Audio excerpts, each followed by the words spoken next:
So there I am, machining, minding my own business, trying to get jobs done. And the next thing you know, 50 chicks with no clothes on walks into my shop.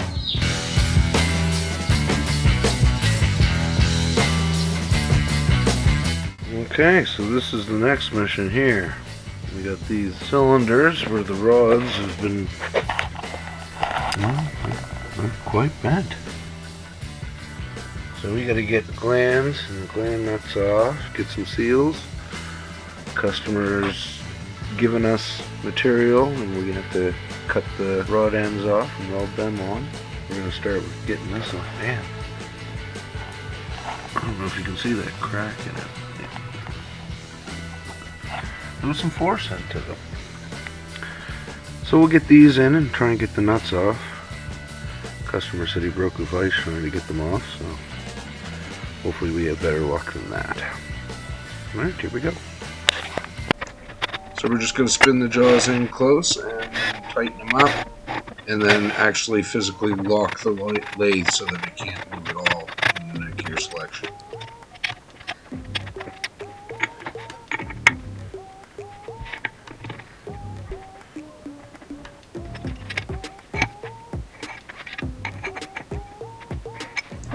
Things don't always happen easy. I could have went right to a clip to me spinning this nut off, but that wasn't the case. And I figured, well, I show that, that's not real. So it did take me a couple different attempts. It was actually spinning in the jaws, no matter what I did come up with an idea here after a bit. I just wanted to show you guys that sometimes it's hard to get things apart and you gotta come up with different ways to do it.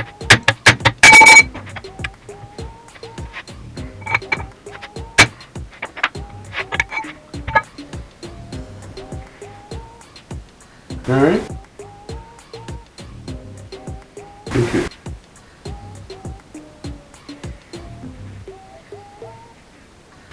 I'll figure that out after this, I guess. I didn't video any of that, but yeah, it's all. We got a flat there, and a tiny flat there, and flat there, and one underneath. So let's grab this and take it over to the lathe.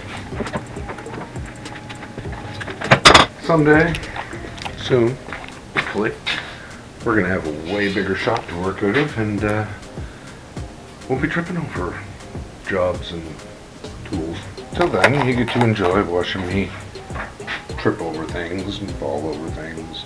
I've grown used to it, so for you guys, it's probably, what the f*** is he doing? How the hell does he handle that? Oh my god, I couldn't live in that circumstance. Well, it's paid for.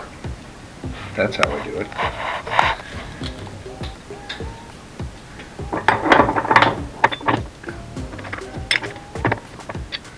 I've already tried it once. I got my lathe on lock, but she ain't gonna move, so we're gonna put a big bar on it. Something's gonna give.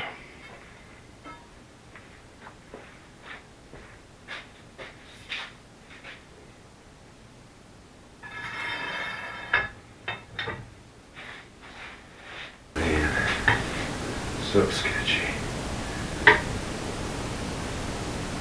Oh, there we go. Now we got something.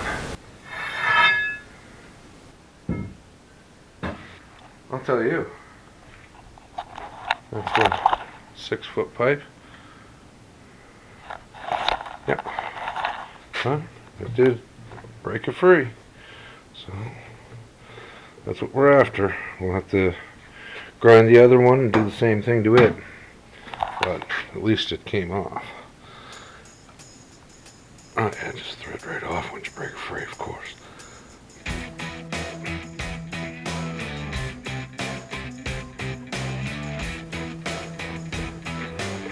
Come on. Good.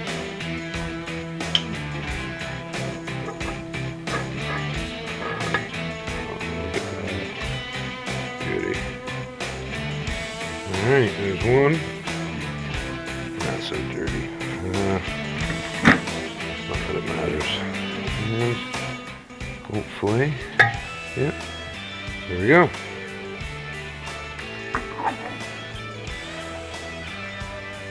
So we'll pop that out and do the same to the other one. Get those out and get the seals ready to take in and get new ones.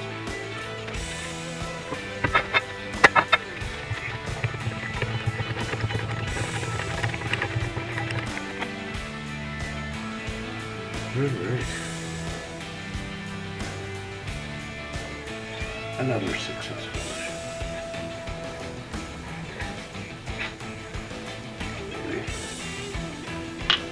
Maybe. One of my favorite tools, the old copper hammer. No sir.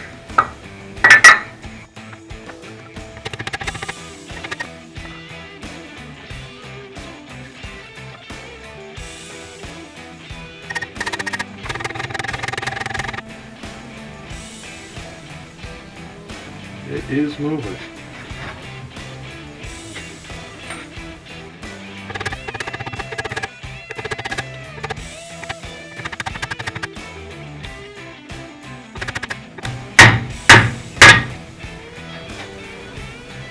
Again, we could have pressed that out, but another good thing about that copper hammer, you can see right in there. Not even a mark on that. Old Bad Larry. Beauty. That's why I like the copper hammer. Good thud and no worrisomes about damaging things.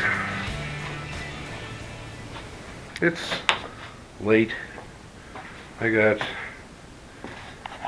these two beauties done. So I'm pretty sure I got a call for another job coming in right now, so I'm going to check that, and that's probably going to be a rush tonight thing, so I'm going to get the shop cleaned up enough to get that job in, which I probably won't videotape because it's an in and out thing. So we'll probably tackle this tomorrow, and then we'll get some seals geared up, take them in, and yeah, I'll be right with you. And we'll get that taken care of, get the seals in, and then we gotta build 2 new rods, so possibly tomorrow we'll end up starting to cut the rod eyes off of those. Alright, talk to you then. Alright, so we have these shafts here that are mangled and bent. We're gonna set them up in the Kalamazoo, get the rod ends cut off, and then we might get into cutting the chrome off of the new shafts tonight. We'll see how this goes.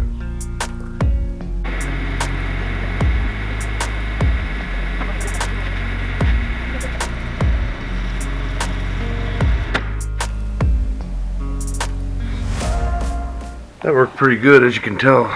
These ones, I'll wipe that off. Well, this one's a little different, but you can also see where it was actually probably threaded into this before it was welded. We'll take a look at that, make sure that we do have enough material. The rod material was customer supplied, so we're going to have to measure the material and make sure we have enough to make a nub to thread into that or press into it or what have you. We'll get it drilled out and we'll find out exactly what is going on in there. Some of them are threaded, some of them are pressed in, and then welded. We'll take a look. Hopefully it won't be too bad. Right here they had a stub on their shaft that came through. This one's 7/8, the other one's 1 inch. We're going to drill them both out to 1 inch on center. This one's pretty good because it actually has a center hole in it, so we can just center off of that and then go there. We'll make sure that this is running straight and whatnot. And then the other one over here, this one is at 1 inch. It does not have a hole, but we're able to dial this up and get it close. We're going to do it on the mill probably, and then from there, then we're going to turn that piece of chrome down to our stub shaft, and then we'll take our length off of that from the shoulder of that to the threads, and then we'll cut that off, turn it around, thread it, weld it, put new seals on it, hopefully get it back together, and out to the customer today. We'll come in from the X this time. As I get to the edge, drop down in, keep pressure down on the quill, walk it over till it stops, I still see a little light or a ring around the side, so I can walk it in on my Y until that stops. Do my X again just to make sure. Give it a tap back and forth. And there you have it. Quick center.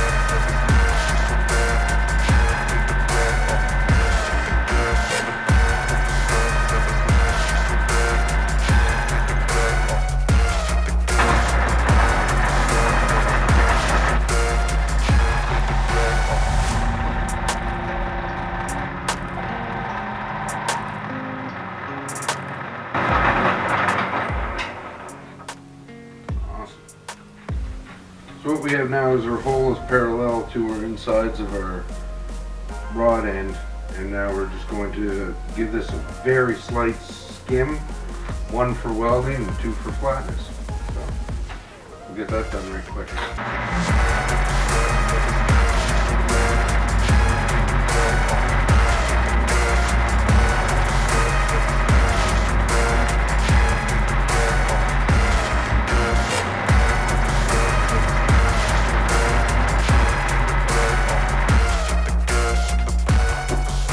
So this was probably an unnecessary step, but I decided to use a boring head to true the hole.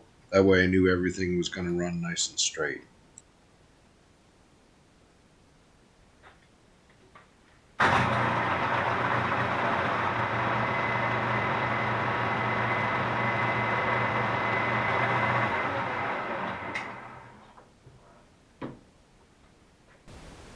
Okay, so we've run this with a square to make sure that we're even along the side here, and then what I ended up doing was running a piece of chrome rod through, hold that down flat, and then you can check your level,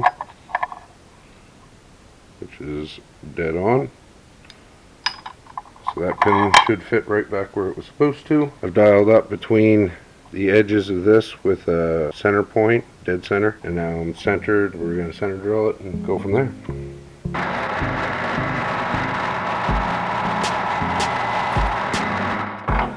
Center drilled. There.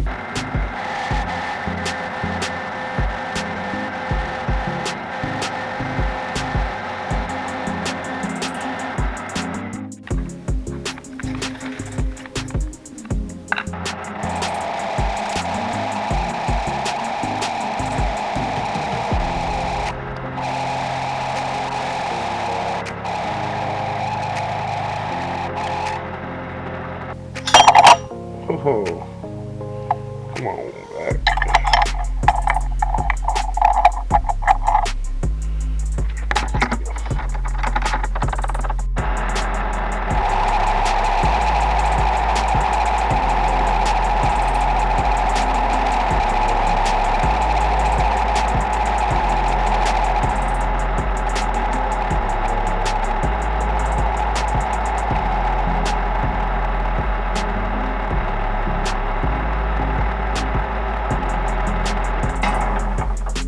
Sometimes you need to improvise, so I don't have anything that's going to fit in there to give me a nice chamfer for my weld, so we're just going to run the tip of this 1 11/16 drill bit in and give our chamfer that way.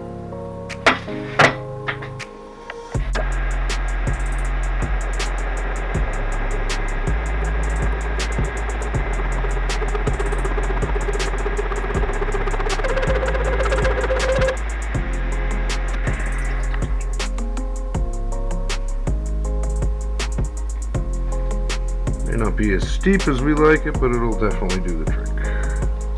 Alright, so we got it all dialed in here. We're going to put a stub on that. Spin it in.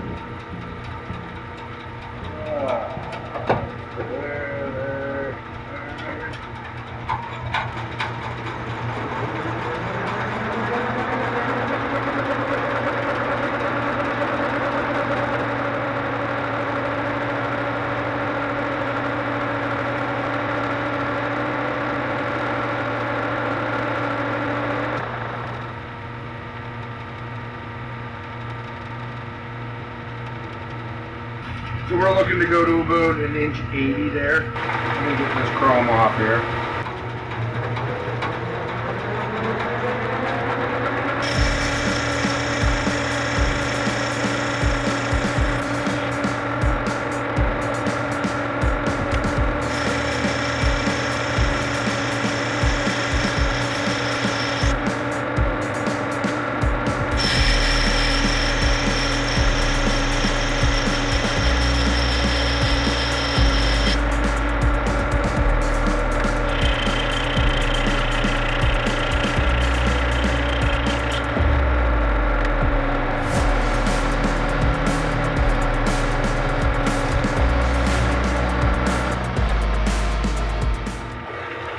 Do here is I'm going to bring this down to the diameter that will fit through the hole on our rod end.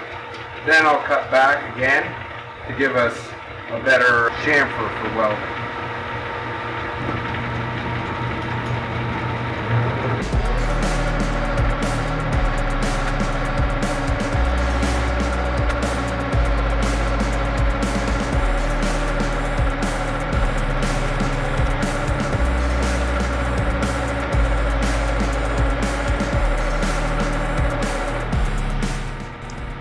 Okay, so we almost got this down to size. I'm just going to deburr, and then I'm going to get right into cutting the back angle to allow for the weld to fully penetrate down in there, get my first root pass in on it.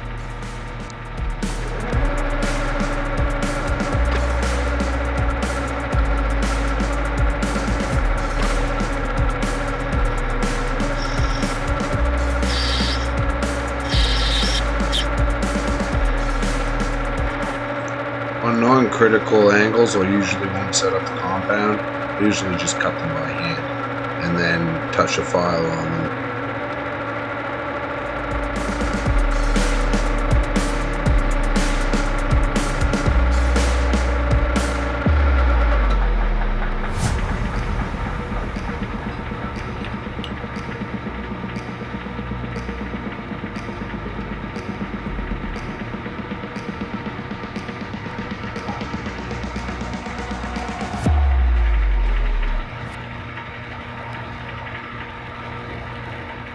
That'll be good. We'll be able to tap that right on there and do another one.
These here might get you a bunch of likes on Instagram, but it don't do you no good if they come up, catch your hand and rip it off. Or your finger.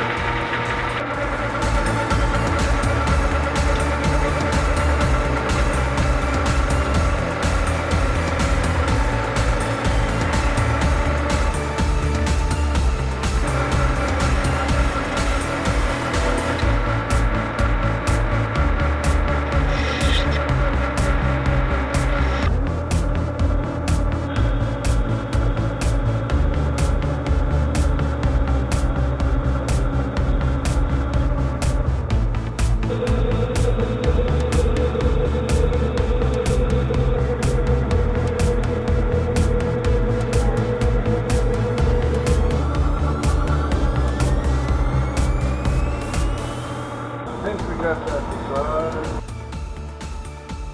Oh, yeah. Perfect.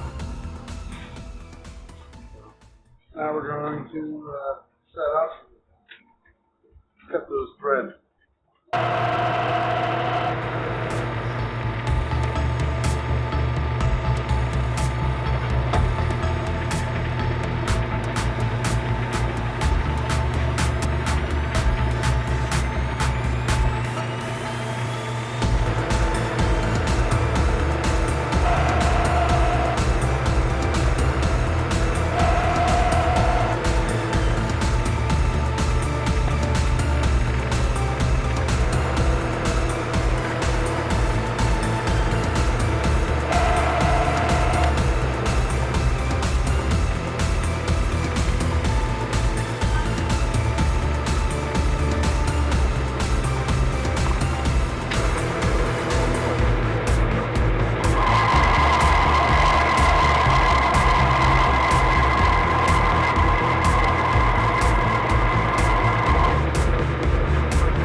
I tried to sell 50 more. Jesus, I don't know if it's supposed to fit 50 more. So there I am, machining, minding my own business, trying to get jobs done. And the next thing you know, 50 chicks with no clothes on walks into my shop. Wow. I had to take a look. Let's take a look.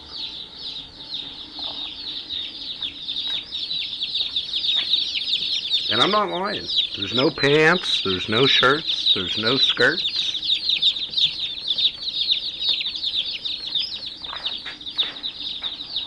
So, now we gotta set up their coop. We already got some laying hens, so now we gotta section off for the meat birds. And then the turkeys that are coming. Yeah. What can I say? Machining brings in the checks. Yeah.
Okay, all the welding's done, so now we're just getting into putting the gland nuts on, getting the pistons on, getting this thing assembled. So let's get at it, because I want to get it done. Get out of here.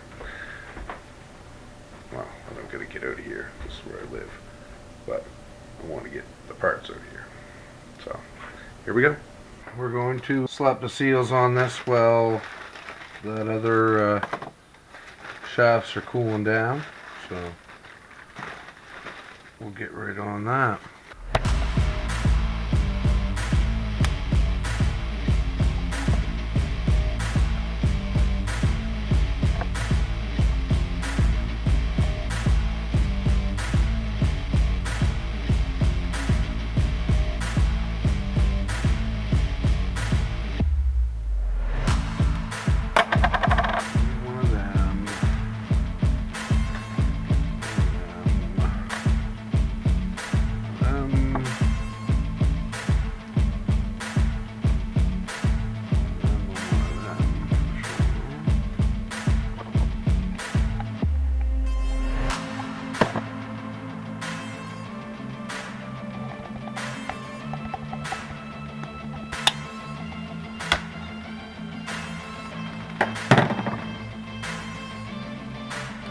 Those ones bug me. I never know if they're gonna fit.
There we go.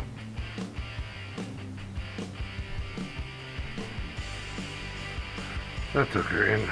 So now we got all those in, all those in. That one's ready to go.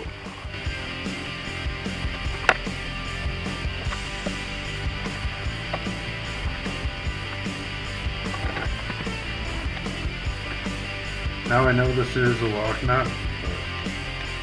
Put my name on it, so we're gonna double her up.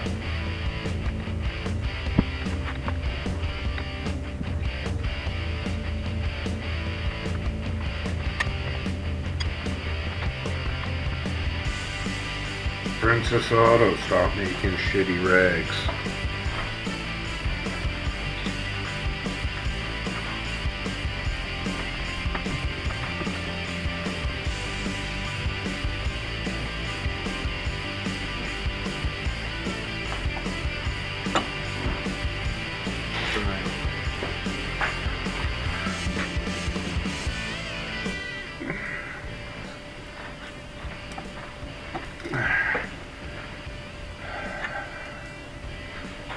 So what I did here was, we're going to T-bolt here down and clamp this directly to the table, and that allowed me to torque that just having this. And I tried to run a bar through, but that did not.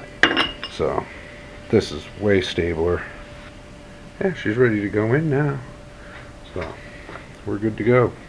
Now I just take a rag and put hydraulic fluid on it, and I've already done this once, but I'm going to do it again anyway. And then I just put it in. It's just a broomstick. There, everything's coated inside, nice and lightly.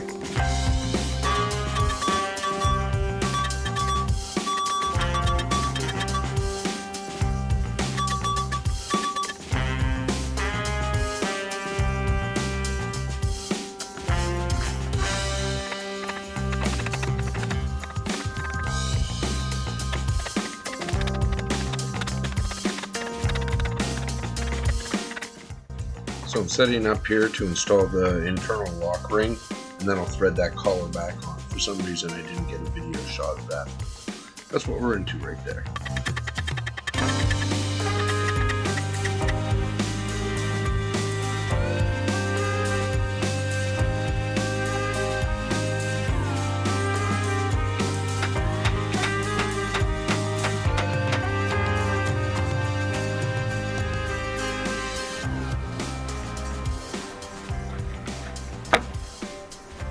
Alright, well there you have it. There's one, we got one more to do. We're gonna give them a little gloss black and call the customer and tell them they're ready for pickup. So, one more to do, but should go pretty good. We'll get these taped off and get ready for paint. Got the other cylinder with new seals in it, giving the coat of paint, and they're going to get them back to the customer. If you guys made it this far, I really do appreciate it, because it takes time to figure out what you got to keep and what you got to throw out in these videos in order to give you a good detailed description of how this repair was done. So, until next time, thanks for watching, and see you later, Buzzy.